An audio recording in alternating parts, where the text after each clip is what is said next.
बढ़ रही है, वहां ऐसा मजाक, भद्दा मजाक हमारे बिहार के साथ क्यों हो रहा है?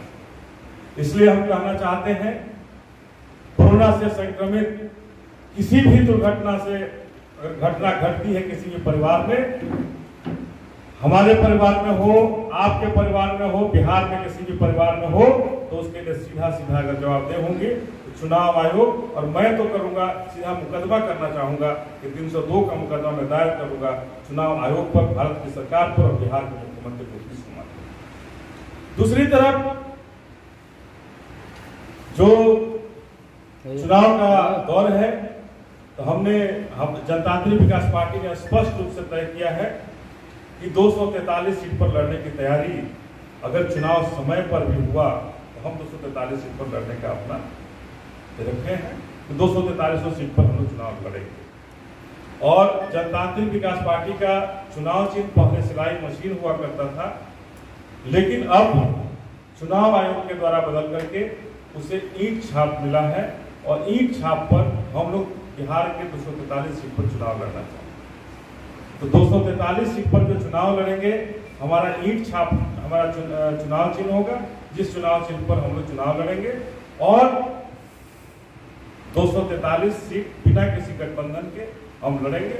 और जिस तरह से नीतीश कुमार के 15 साल के शासनकाल में नीतीश कुमार ने बिहार को पीछे ढकेलने का काम किया है, तो हमारी जनतांत्रिक विकास पार्टी की तरफ से 15 साल का 15 सवाल एक सीरीज हम लोग शुरू कर रहे हैं कि 15 साल में नीतीश कुमार ने बिहार को कैसे पीछे ढकेला है, किन किन परिस्थितियों में पीछे ढकेला है, और हमेशा दलितों को कैसे ठगने का काम किया।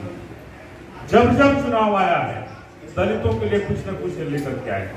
इस चुनाव में भी इन्होंने कहा कि दलितों की अगर हत्या हो जाती है, किसी भी दलित परिवार की हत्या हो जाती है, तो उनके लोगों को नौकरी मिलेगी।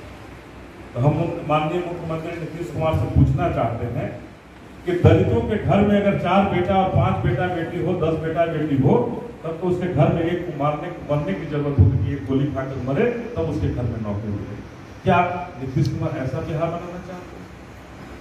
क्या नीतीश कुमार बिहार ऐसा बनाना चाहते हैं जहां दलित परिवारों को नौकरी के लिए गोली खाने की जरूरत पड़े? ये कैसा बिहार बनाना चाहते हैं? आखिर क्या चाहते हैं बिहार से? कब तक हम बिहारियों को ये गाली देते रहेंगे और गालियों से हमें नवाजते रहेंगे? इस कानून को इन्हें अविलंब वापस लेनी चाहिए, और बिहार में घोषणा करनी चाहिए कि दलित परिवार पर अगर कोई जुल्म हुआ, कोई ज्यादती हुआ, तो हम 1 महीना के अंदर स्पिरिट तैयार करके दोषी को दंडित करेंगे। ये होना चाहिए। जीडीपी -23.96% चला गया, इसकी चर्चा नहीं हो रही है, देश में कहीं चर्चा नहीं हो रही है।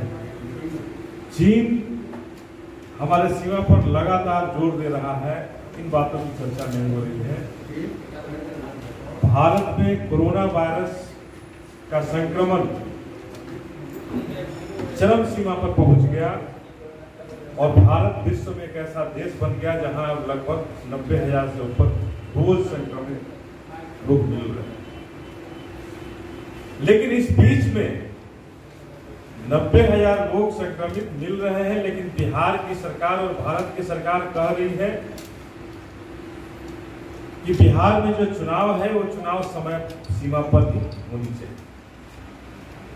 तो मेरा सीधा सीधा प्रश्न है कि जब कोरोना काल में संक्रमण का दौर इतना बढ़ रहा है, लोगों की संख्या इतनी बढ़ रही है, इस काल में अगर चुनाव के दरमियान कोरोना से अगर मौत होती है, इसकी जवाबदेह कौन जवाबदेह?